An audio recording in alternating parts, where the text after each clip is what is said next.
Assalamualaikum warahmatullahi wabarakatuh. In this afternoon, I will explain the material, the sentence. 1. Sentence word order. Urutan kata mengacu pada cara kata-kata disusun dalam sebuah kalimat. Urutan kata standar dalam bahasa Inggris adalah subjek, kata kerja, objek. To determine the proper sequence of word, you need to understand what the subject, verb, and object. Subject, typical a noun or pronoun, the person, place, or thing. Verb, the action or state of being. Object, the word of group of word influenced by the verb. Seperti contohnya dengan kalimat I love you yang ternyata disusun dengan bentuk subjek, verb, objek yang pada akhirnya memiliki arti untuk digunakan. Next, the simple sentence, verb with and without object. What are simple sentence? Kalimat sederhana adalah kalimat yang hanya berisi satu klausa atau lebih khusus, klausa bebas dengan subjek dan predikat. What are verb? Kata kerja adalah kata yang digunakan untuk menjelaskan suatu tindakan atau kejadian dan membentuk bagian dari predikat kalimat. Verb with an object or transitive. The verb are mostly used transitive as describe, get, need, take, and more.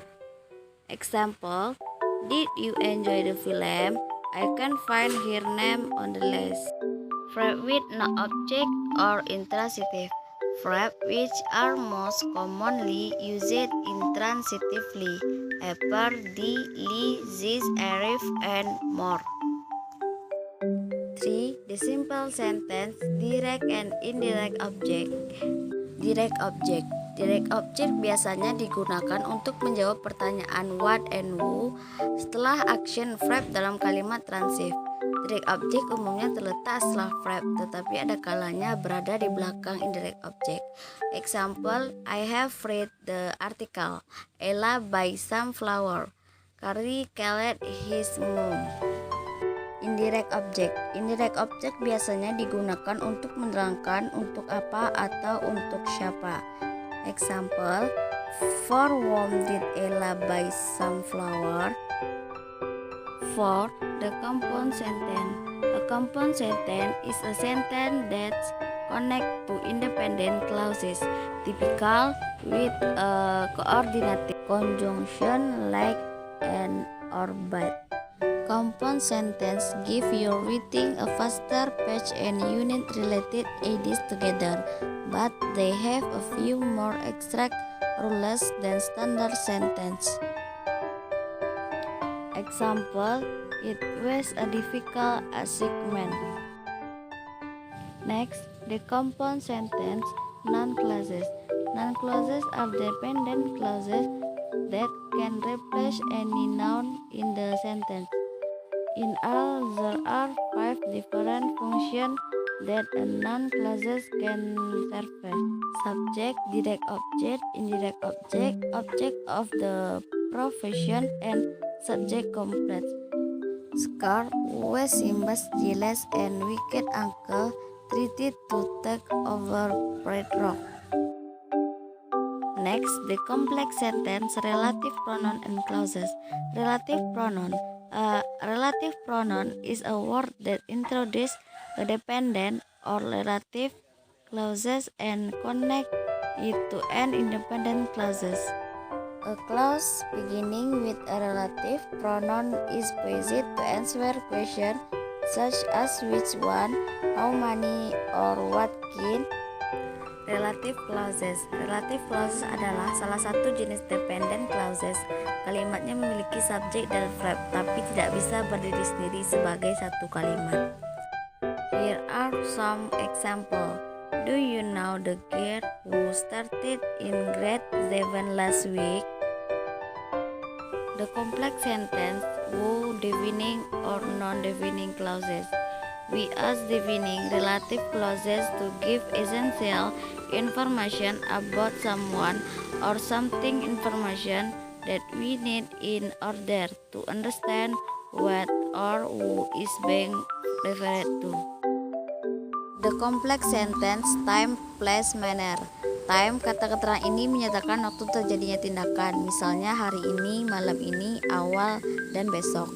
Example, I meet him yesterday. He will go to school tomorrow. I need your help now.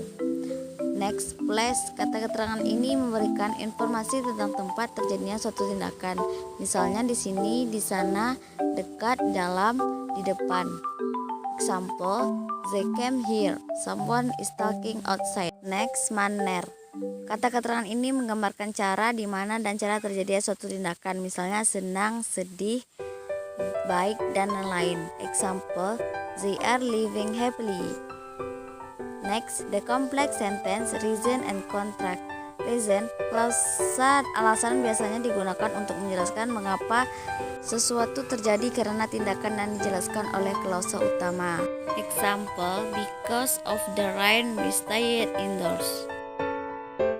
Contrast, although or even though, however, and despite or in spite of are word or group of words known as connector. They are used to introduce a clause in a sentence which is in contrast to another clauses contained within the same sentence. Example, although the weather was cold, Amel didn't wear a coat. Next, the complex and sentence, purpose, result, and comparison. Kita dapat menyatakan tujuan dengan so that and in order that. I spent a year in Germany in order that, so that I make learn German. Perhatikan bahwa lebih mudah menggunakan to infinitive daripada so that and in order that. Next, result. Definisi result.